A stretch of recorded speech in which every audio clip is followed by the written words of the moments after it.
Donc on va poursuivre avec le dernier exposé de cette session sur l'étude DREAM. Voilà, je vous laisse la présenter. Merci. Alors, c'est ça.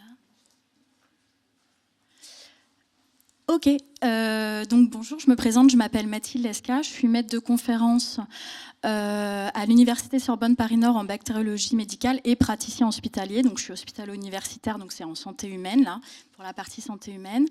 Et donc je vais vous présenter deux exemples conjoints, donc vraiment de lutte contre l'émergence de l'antibiorésistance. Donc on se cadre vraiment dans la prévention de l'antibiorésistance en santé humaine dans le cadre d'une approche One Health. Donc deux exemples qui, comme ça, on a l'impression qu'ils n'ont rien à voir, mais voilà, donc là ça a été complètement présenté jusqu'ici, je vous apprends rien sur le principe One Health, et donc vraiment l'idée c'était de travailler au niveau de la santé humaine, vraiment le principe One Health qui a pour but de lier des secteurs, des disciplines, vraiment des communautés différentes à différents niveaux de la société, on peut vraiment agir à ce niveau-là, et donc vraiment l'idée c'est de pouvoir au sein d'une même équipe travailler pour lutter contre l'émergence de l'antibiorésistance en liant différents secteurs d'origine différentes.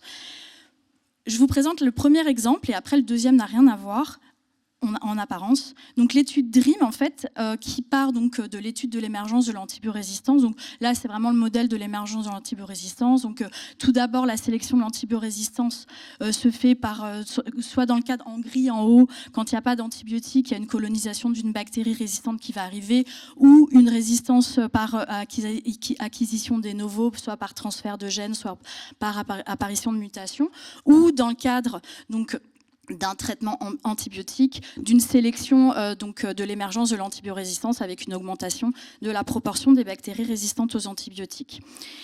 Est-ce que c'est un processus simple? En fait, non.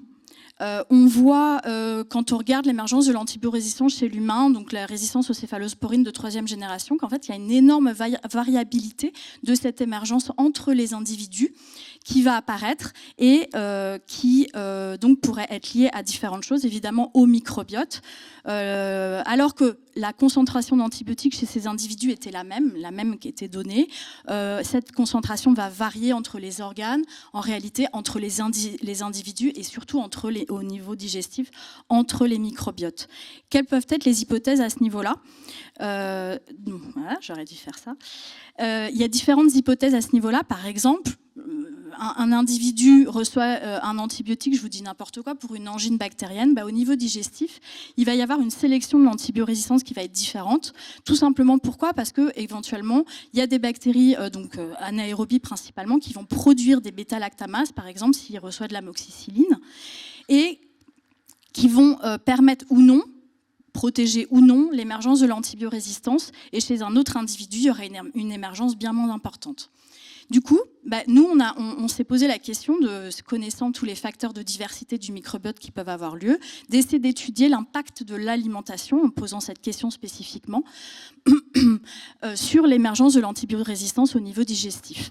Donc on a obtenu un paper antibiorésistance qui s'appelle DREAM, donc, dans ce cadre, et qui a pour but de vraiment lier différentes équipes collaboratrices complètement différentes. Il y a donc l'équipe Nutrinet Santé, qui est l'équipe qui a mis en place le Nutri-Score en France, qui suit, donc c'est les reines dans l'université Sorbonne Paris-Nord, donc dans mon université, j'ai la chance d'être au contact de cette équipe. Et grâce à ça, en fait, on a pu lier une grosse collaboration avec donc notre équipe qui est donc moi je suis actuellement en mission de recherche à l'Institut Cochin, donc l'équipe d'Olivier Tenaillon, qui travaille sur l'étude de l'évolution des espèces et notamment l'émergence de l'antibiorésistance au niveau digestif, en prenant comme modèle Escherichia coli. Donc moi c'est pas salmonelle, c'est coli. Voilà, au niveau digestif et chez l'homme. Et donc on a utilisé, grâce à la collaboration avec l'équipe de les Rennes, utiliser donc la cohorte Nutrinet Santé, qui est suivie par les Rennes, qui est une cohorte en fait d'individus en France, dont l'alimentation est entièrement caractérisée. Ce sont des individus qui tous les 3 mois reçoivent des questionnaires et donc par internet doivent répondre, et donc de manière quantitative, qualitative, leur alimentation est suivie dans le temps, de manière extrêmement précise. Et donc, on a mis en place cette étude où on va étudier les microbiotes de ces individus. On va les mettre, donc, grâce à l'expertise donc, de l'équipe d'Olivier Tenaillon, grâce à l'expertise, donc là c'est pas un pointeur, donc on va les mettre dans des tubes digestifs in vitro qui s'appellent les MBRA et on va appliquer différents traitements antibiotiques à ces MBRA et donc à ces différents microbiotes et essayer de voir des émergences de l'antibiorésistance différentes et en comprendre les mécanismes. Au niveau fonctionnel, on est aussi en association avec l'équipe de Volker Dorin au CEA pour étudier toute la métabolomique et de comprendre bien sûr au-delà bien sûr de la métagénomique qui est bien en cours donc l'émergence de l'antibiorésistance chez ces individus. Alors pour commencer, on a déjà fait une première collecte de 100 individus. On a commencé les études en MBRA, mais déjà on a caractérisé tous ces individus. Pour l'instant, on a juste fait une collecte en fonction de la consommation en fibres. Donc on a des individus qui consomment très peu en fibres, moyennement en fibres et beaucoup en fibres, comme vous voyez ici à gauche. Et déjà, juste un des premiers résultats qu'on a vu, c'est que les individus qui consommaient peu de fibres avaient plus de résistance aux antibiotiques chez notre espèce modèle Escherichia coli au niveau digestif que les individus qui consomment beaucoup de fibres. Donc là, voilà, c'est un exemple d'action où on essaie de comprendre l'émergence de l'antibiorésistance au niveau digestif. Et de manière complètement différente, moi, je travaille aussi en pédagogie, puisque donc je suis enseignante chercheuse au-delà de mes fonctions hospitalières, et donc vraiment toutes les questions de communication et de ces actions entre les différents secteurs, c'est vraiment très important. Comme on disait tout à l'heure, donc d'étudier aussi des études en sociologie, c'est pour comprendre et puis bien pouvoir trouver des leviers pour améliorer la connaissance des individus. Vraiment, c'est des questions qui sont à creuser. Et donc, un exemple que je peux vous donner ici, qu'on a aussi réalisé au sein du laboratoire. Donc moi, j'ai fait pas mal de formations en pédagogie universitaire et médicale. Et donc, la question était de savoir, donc vraiment les étudiants en médecine, je peux vous dire que la bactériologie, c'est quelque chose qui est assez compliqué pour eux. C'est une matière pour eux qui est vue comme une matière très rébarbative, beaucoup de bactéries, oulala, est-ce que c'est compliqué. Et en même temps, on voit bien qu'il y a à peu près en prescription humaine un pourcentage absolument énorme de prescriptions inadaptées en antibiotiques en ville. C'est absolument une catastrophe. En réalité, il y a aussi beaucoup de choses à faire à ce niveau-là. Donc, clairement, des actions en pédagogie à faire de manière très, très large. Et donc, je me suis penchée sur cette question, donc moi, à mon niveau, et j'ai essayé de voir comment améliorer la motivation de mes étudiants. Du coup, il y a plein de pistes possibles qui existent et donc il y a différents acronymes qui existent en pédagogie pour dire voilà, comment est-ce qu'on peut améliorer un enseignement et qu'il soit plus efficace. Alors par exemple, là, c'est la notion faire, c'est vraiment l'idée, c'est dans un enseignement, il faut apporter du feedback à l'étudiant, qu'il a un retour sur son niveau, qui est de l'activité. La notion d'activité chez l'étudiant, l'apprenant, c'est extrêmement important, qui est une individualisation, c'est-à-dire que l'enseignement soit individualisé, c'est-à-dire qu'en fonction du niveau de l'étudiant reçoit un enseignement différent. Et puis la notion de sens, évidemment, il faut que ça ait du sens pour lui. Et bien en réalité, sachez que c'est pas toujours le cas. Ils voient pas toujours la finalité des enseignements qu'ils reçoivent. Donc il y a plein d'exemples qui existent en pédagogie pour pouvoir améliorer la motivation des étudiants. Donc je vais pas rentrer dans les détails. Et moi, je me suis particulièrement intéressée au jeu.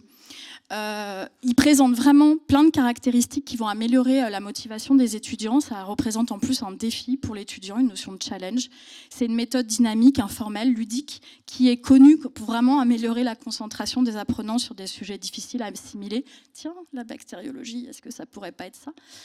Et ça complète les stratégies d'apprentissage traditionnelles. Alors évidemment, ça peut faire sourire, clairement, voilà, on est là, ah bah tiens, c'est drôle, mais en fait c'est très sérieux. Il y a vraiment beaucoup d'études en sciences de l'éducation qui existent sur le jeu et qui montrent un succès et une amélioration donc, de l'apprentissage des apprenants. Donc j'ai eu la chance aussi, au-delà de l'ERN, À l'université Sorbonne Paris-Nord, il y a un laboratoire des sciences du jeu. Et un jour, j'étais dans une commission, dans le cadre d'une commission, voilà, c'était complètement une fonction administrative. Et là, j'apprends qu'il existe un laboratoire des sciences du jeu dans mon université. Et il se trouvait que la porte, ce labo était juste à côté de la porte, de la salle dans laquelle j'étais en commission. Donc je suis arrivée et c'était en 2016. Et j'ai dit, je voudrais créer un jeu. Je pensais que ce serait hyper facile, mais pas du tout. Je voudrais créer un jeu, mais mes étudiants en bactériologie ne viennent pas en cours. Je voudrais qu'ils viennent en cours. Et là, j'ai rencontré Nicolas Pineros, qui est un game designer. Et je ne m'attendais vraiment pas à ça, mais donc ça a été extrêmement long. Le processus a pris en fait plus de 5 ans. 8 prototypes, plein de sessions pour pouvoir améliorer de manière itérative la mécanique du jeu, parce que c'est vraiment un jeu qui a été créé de novo. De nombreux dessins, donc j'ai aussi eu la chance de pouvoir travailler avec une dessinatrice qui en fait est la fille d'un de mes collègues, donc Olivier Tenaillon, qui en fait aujourd'hui son métier pour la petite histoire. Donc ça c'est vraiment, ses études et son métier plus tard. Et donc de nombreuses sessions pour améliorer la mécanique du jeu. Et donc au bout de ça, il a pu être édité pour la première fois à l'ARICAI, donc qui est notre congrès infectieux en France, en maladies infectieuses en France.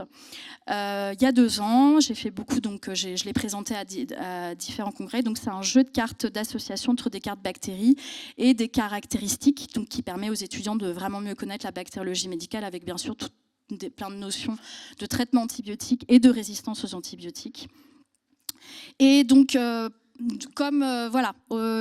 c'était assez... En fait, au début, je voyais bien qu'il y avait des résistances auprès de mes collègues. Tout de suite, on sourit, on prend ça de manière un petit peu, le jeu, c'est pas très sérieux, c'est ce que je vous disais. Et en fait, il faut le prouver. Et clairement, donc en médecine, au début... c'est pas sérieux quand même, on va pas utiliser en santé humaine, on va pas jouer, c'est pas possible. Donc j'ai commencé à faire d'abord des études d'expérience en fait des étudiants, tout simplement des retours d'expérience. Donc là je le présente pas, mais évidemment il y a eu des retours extrêmement positifs, je l'ai quantifié, je l'ai publié. Et j'ai fait une comparaison avec un cours classique d'études qui montrent un impact positif sur l'acquisition des connaissances en faisant des pré- et post-tests, comme les études en sciences de l'éducation, pour vraiment montrer qu'il y a un intérêt à utiliser le jeu et que c'est dans certains cas mieux qu'un cours de révision classique où l'étudiant est passif. Du coup, communication, j'ai beaucoup communiqué dans des congrès, j'ai enregistré des podcasts, donc du coup, il est aussi vendu à l'étranger. Je suis rentrée à la Société française de microbiologie, d'abord dans le conseil d'administration, puis dans le bureau. Aujourd'hui, il est édité et il y a 2000 jeux qui ont été édités en mai 2022. Il a été distribué grâce à un financement de la Direction générale de la santé dans toutes les facultés de médecine et pharmacie en France. Il est donc utilisé. J'ai un retour, je commence à avoir des retours des autres enseignants qui l'utilisent, qui montrent un retour positif de son utilisation en ciblant bien certains types d'étudiants. Avec notamment l'introduction du plaisir par les enseignants d'enseigner. Pareil, en fait, c'est hyper important. Et ça va vraiment pouvoir améliorer certainement la productivité de ces enseignements. Il est aussi vendu à l'étranger. Là, pour la petite histoire, la photo, elle me vient de Géorgie par une enseignante en microbio qui est hyper fan du jeu. Voilà, donc il est évalué aujourd'hui et évidemment, on ne veut pas s'arrêter là et l'idée, c'est de pouvoir le transposer au grand public.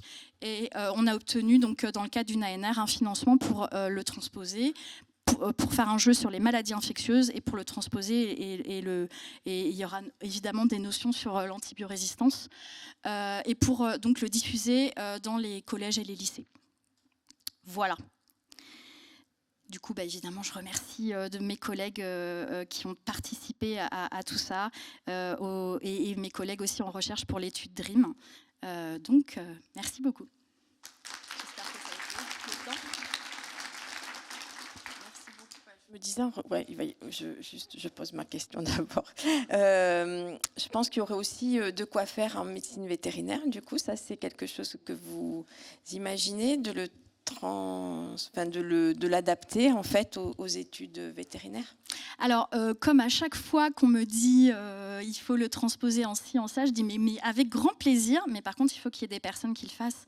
Et ça, c'est toute la difficulté, c'est-à-dire que moi, ça m'a pris un temps fou, évidemment, pour le faire, mais dans les autres disciplines, j'ai pas la connaissance.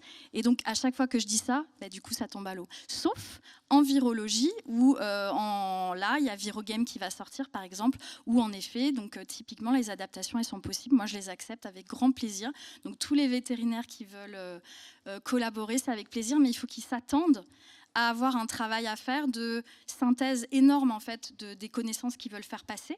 Donc pour concrètement dire comment est-ce que ça s'est passé par exemple pour Virogame.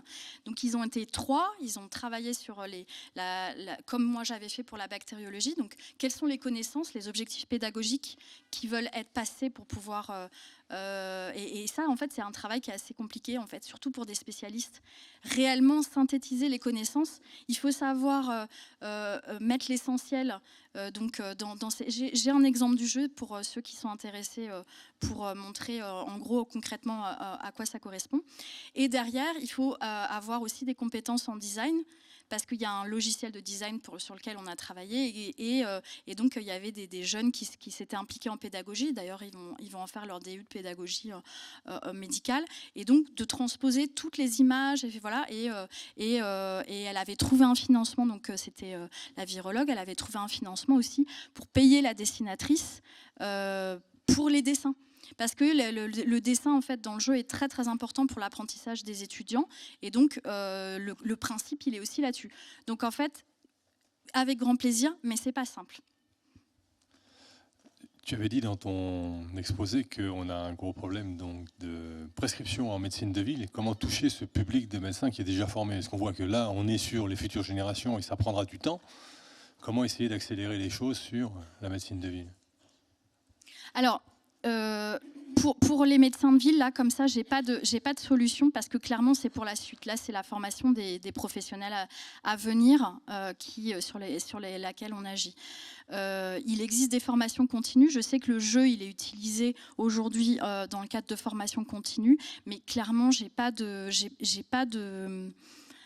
me suis pas penchée sur la question des médecins de ville aujourd'hui, mais je pense que c'est sur la formation continue sur laquelle il faut agir et essayer de voir, parce ils sont censés avoir de la formation continue. Donc c'est à ce niveau-là en fait qu'il faudrait qu'on agisse. Mais après, pour les médecins de ville, il y a aussi, donc l'un des buts étant de cibler le grand public, c'est de passer aussi par le patient. Et donc d'où l'objectif aussi de transmission. Il y a vraiment plusieurs chemins possibles. Mais je ne sais pas clairement si directement ça va agir sur l'adaptation de prescription des antibiotiques aujourd'hui. Ça va mettre du temps, c'est évident. Une dernière, hein, parce que je pense qu'on va... Merci beaucoup pour votre présentation très enthousiaste. Ma question, c'est est-ce que vous aviez fait des liens avec la plateforme eBug qui recense un ensemble de contenus pédagogiques sur le volet AMR? Alors, j'ai pas fait de lien, je la connais. Je connais la plateforme. Après, cette plateforme, elle a pour but en effet d'apporter du contenu dans les écoles. À ma connaissance, elle est quand même relativement peu utilisée par les enseignants. Et je me suis pas penchée suffisamment sur la question pour pouvoir émettre une hypothèse, à savoir qu'est-ce qui explique le peu de... Mais c'est pas la même chose. C'est-à-dire que là, le but, c'est pas que de fournir des connaissances, c'est aussi justement d'apporter un outil qui favorise l'accès à ces connaissances. Or, la plateforme eBug, c'est juste... c'est essentiellement, voilà, on va avoir des informations, mais ça donne pas envie d'y aller comme ça. Alors que le jeu, il y a une notion d'essayer d'attirer, clairement. Oui, pardon. Je sais. Bon, allez, là, oh là là, mais on je peut suis très mauvais. Après, ouais. Bah, bon, allez, voilà. il a le micro, on va lui donner le... Juste, vous avez parlé, donc le projet pour adapter au lycée, c'est déjà lancé, enfin ça c'est en cours ou pas, je sais pas. Il est pas fini, non, clairement. Là, dans cette approche, est-ce que vous avez vraiment une approche One Health d'avoir les 3 secteurs, animal, environnement et santé humaine? Non, c'est clairement santé humaine. C'est bien dommage. Mais alors après, il n'est pas terminé, donc on peut en parler. Il n'est pas terminé, il n'est pas édité, le jeu n'est pas édité. L'idée, c'était de présenter les maladies infectieuses avec, en ciblant les collégiens et les lycéens. C'est clairement les IST qui, en plus, ont explosé avec la Covid, hein, clairement. Pour différentes raisons, mais je ne vais pas rentrer là-dedans. Et donc de présenter aussi les notions d'antibiorésistance pour agir et aider à la compréhension qu'on ne met pas des antibiotiques partout. J'ai essayé de réfléchir à élargir en effet à la santé environnementale et animale, mais vu comment il est construit, en fait, je vois pas encore comment faire. Mais je suis vraiment clairement ouverte à toute collaboration, comme je crois que vous avez pu voir dans ma présentation, et surtout avec des publics, des secteurs différents. C'est vraiment, je trouve que ça me parle tellement cette notion One Health que avec plaisir de discuter.